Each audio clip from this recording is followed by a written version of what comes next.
Poozer means rookie, or noob, and there's only one man who can say it now, Kilowog. Welcome to Origins, and we go over the origins of your favorite superheroes and villains. Sometimes, what makes a hero isn't their origin, but a defining moment after they've been given their chance. For Kilowog, it is one of those stories, because while he led a normal life as a scientist on his planet and he even had a wife, nothing happened that made him a Green Lantern. That moment truly came later, with his Green Lantern training.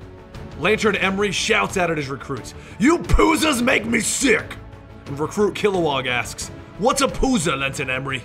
"It's what I call useless rookies, especially you, Brillerog from planet Balawax."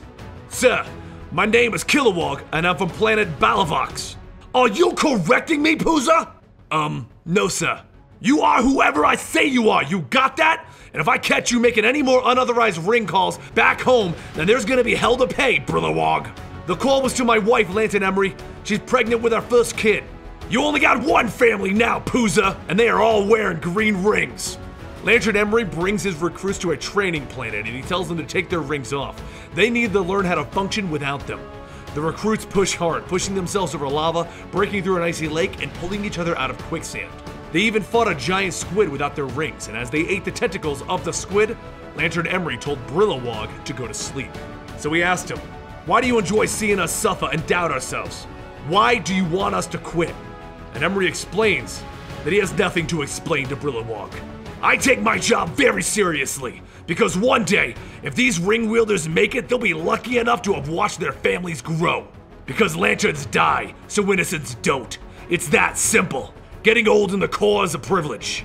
At that moment, an emergency call comes over their rings. A lantern nearby has been providing protection for days against an attack, and he needs support, and only the recruits can pick up this transmission. So Emery wakes everyone up and tells them to do exactly as he tells them. Maybe they'll all survive this.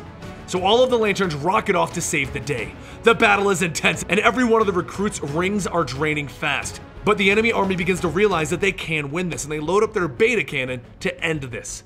Seeing a problem, Emery tells the recruits to get the innocents to the transports. He'll handle the cannon. Emery flies in and begins taking out the soldiers, but as he prepares to move the beta cannon, he takes a shot in the back. But as he hits the ground, the soldiers that shot him are engulfed in flames, and nearby, Kilowog is on a cannon trying to support Emery.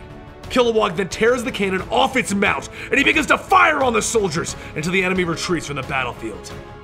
Kilowog then runs up to Emery's side, telling him, "We'll get you help soon, just hold on, Lantern Emery." But Emery knows it's over, that he's done. Emery struggles to get the words out, but he does manage to tell Kilowog, "You served the Corps proudly today. There's a leader deep down in there." He then draws a Green Lantern symbol on Kilowog's chest with his own blood, because this day, Kilowog earned himself the symbol.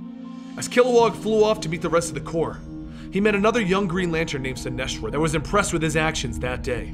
And Sinestro saw a bright future for this young Lantern. When Sinestro asked him his name, Kilowog told him, "Kilowog, from Balavox." And that is the origin story of what made Kilowog one of the greatest Green Lanterns out there.